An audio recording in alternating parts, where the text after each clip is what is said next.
First thing I'm going to do is try and get that coil spring out there.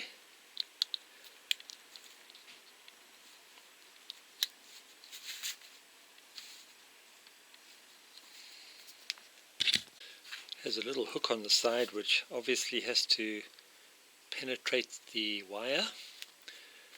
So the first thing I'll do is just get the wire through the boot.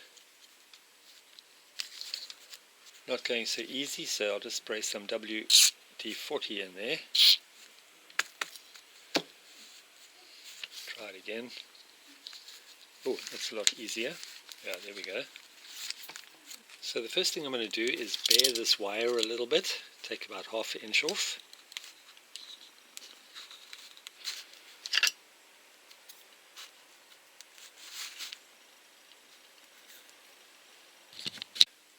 And now I'm going to get this little pointy part of the spring and press it into the plastic.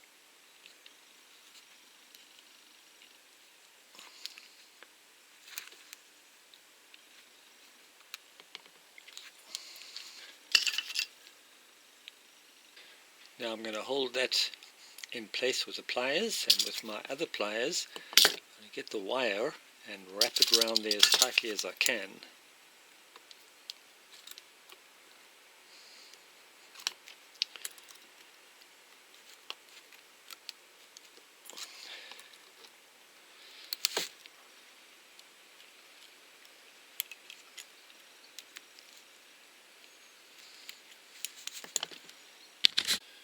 And that's what it looks like from the side.